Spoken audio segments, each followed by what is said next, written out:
बोलिए श्री सूर्य भगवान की जय।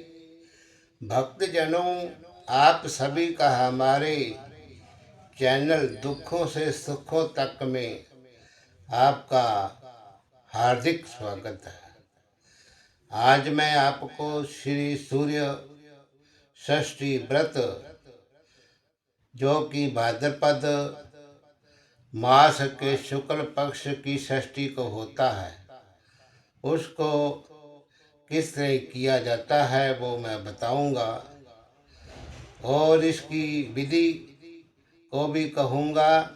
व्रत में कौन सी कथा करें और कौन से मंत्र का जाप करें, और सूर्य भगवान को अर्घ देते समय किस मंत्र को बोलना चाहिए, और सूर्य षष्ठी व्रत करने के पीछे क्या महत्व है, तो अब आप ये जानेंगे आज की इस वीडियो में। आइए देर ना करते हुए मैं इसके बारे में बताता हूँ। तो सबसे पहले सूर्य देव की पूजन करें। सूर्य देव जी के मंत्रों से भगवान सूर्य देव का विधि विधान से पूजन करें, और शुद्ध केसर से सूर्य भगवान की प्रतिमा को निर्मित करें, और फिर धूप दीप चंदन फूल फल और कई तरह के फल आदि से भगवान सूर्य की पूजा करें। और फिर ये जो भाद्रपद मास में शुक्ल पक्ष की षष्ठी तिथि को पर्व जो है, भगवान सूर्य देव की कृपा पाने के लिए ही किया जाता है। तो इस दिन जो है व्रत करना चाहिए, और गंगा स्नान करने का भी बहुत महत्व है। तो सूर्य देव के मंत्र ओम घृणी सूर्याय नमः, इस मंत्र का 108 बार जप भी करना चाहिए। तो भाद्रपद महीने में सूर्य देव जी का जो नाम है वे विवस्वान है।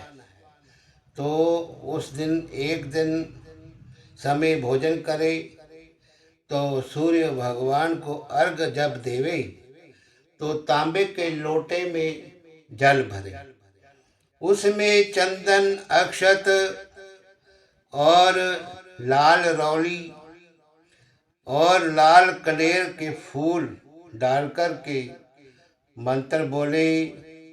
ओम ही सूर्य सहस्रांशु तेजो राशि जगतपते अणकंप्यमां भक्त ग्रहण अर्घ्य देवाकर, इस तरह मंत्र बोल करके भास्कर देव जी को अर्घ देना चाहिए।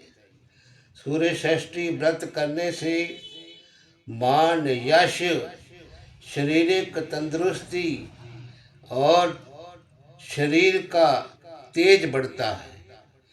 आँखों की अगर कोई बीमारी हो या दृष्टि कमजोर हो तो भगवान सूर्य देव जी की कृपा से वे भी ठीक हो जाती है। तो अब मैं आपसे इस पौराणिक कथा को कहता हूँ। एक महिला का विवाह हुए बहुत समय हो गया था, लेकिन उसके कोई संतान नहीं थी। उसने संकल्प लिया कि यदि उसे संतान प्राप्ति होती है तो वे सूर्य देव जी का व्रत करेगी।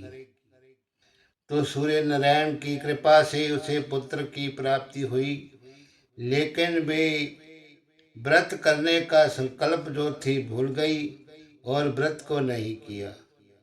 समय बीतता गया, उसका पुत्र जवान हो गया और उसका विवाह भी हो गया। जब पुत्र अपनी पत्नी के साथ डोली में बैठकर लौट रहा था, तब वे रास्ते में एक जंगल में रुक गया। वहां पुत्र की पत्नी ने देखा कि उसके पति की डोली में मृत्यु हो गई है, तो वे बड़े दुख से विलाप करने लगी। तभी वहाँ एक वृद्धा आ गई और बोली, मैं ही छठ माता हूँ। तुम्हारी सास ने मेरा व्रत करने का वचन देकर उसे टाल दिया था और ये व्रत नहीं किया, इसीलिए तुम्हारे पति की मृत्यु हुई है। और छठ माता ने पुत्रवधी वधु की कर्ण पुकार सुनकर के उसे जीवित कर दिया। और घर पहुंचने पर अपनी सास से उस पुत्रवधु ने पूछा, तो घर पहुंच कर के पुत्रवधु ने सारी बात अपनी सास को बताई, जिससे सास को अपनी भूल का एहसास हो गया और उन्होंने सूर्य षष्ठी का व्रत का संकल्प लिया। तो तभी से इस व्रत का चलन जो था शुरू हो गया। बोलिए श्री सूर्य भगवान की जय।